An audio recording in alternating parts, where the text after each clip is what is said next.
你好。你好。我们认识多久了？我忘记了，10几年了。10几年了。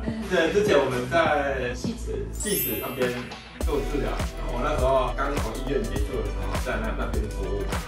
然后陈小姐刚好那时候也在住戏子。后来跟我一样回到内湖了。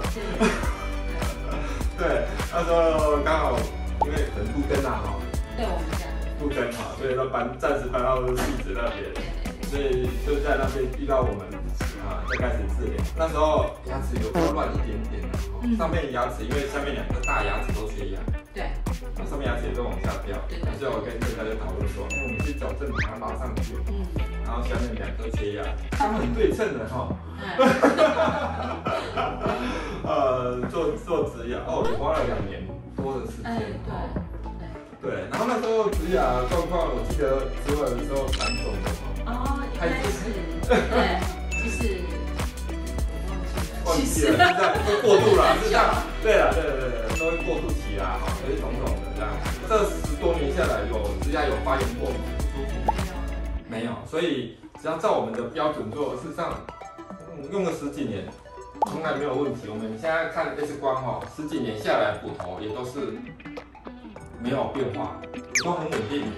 我们有一块叫鳞骨缺失，就是骨头都完全没有，10年下来，像陈小姐讲，现在有一块叫做肌肉崩漏，肌肉零。好。对，10年下来，事实上我们看不到骨头任何变化，就是它都没有掉。对，这是很好的。所以这样子10年，从来未来10年也是希望这样子。对了，只要能照20年来的清洁方式，就这样，再10年，再10年，再10年，应该是没什么问题。对，我们希望我们做的东西可以10年、20年以上，都没有发炎。那当然有发炎的病理检查，我们可以处理，就是赶快治疗，这样事实上都可以救得回来。可是我们现在有这10多年下来。植牙事实上完全没有发炎，所以也不用太担心。甚至有一次门牙掉了我们做了什么？那时候跟陈小姐讨论，把它拉下来。把它拉下来。但是我大概是7、8年前做的。疫情前。对，疫情前，门牙有一颗之前做救起来掉了，也是没有头。那时候我们跟陈小姐讨论。我们不植牙，就是把剩下牙根把它拉出来，对，然后稍微把它固定，然后过了不稳定期，就是捂固了之后，牙根变下面骨头长好之后，我们再来做上颚假牙，对不对？好像是。对，事实上也没有很可怕啦，只是拉的时候比较可怕而已啦，就是稍微拉，没有还好，也还好。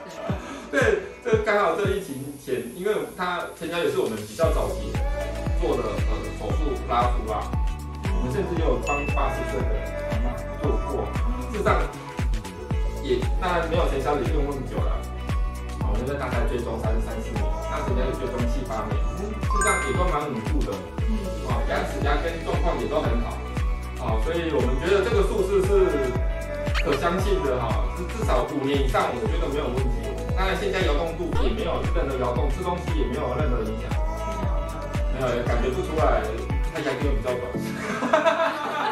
只是在骨头里面尤其是侧门牙它受力本来就比较少，所以我就觉得在有些前牙的患者身上，我们这样做，我们这样子执行下来，再加上陈小姐的见证未来可以用10年、20年这样子，只要陈小姐验证。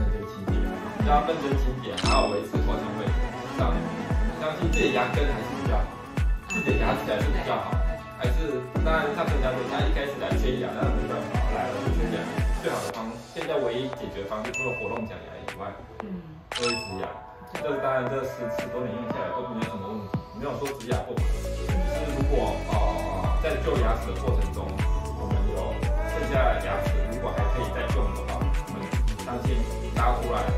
再治疗，再做一次假牙，用个7、8年以上，我们现在追踪是越久的，现在用个7、8年以上是没有问题。对，使用上不会感觉它牙根比较短对啊，好啊，谢谢陈小姐帮我们，谢谢。拜。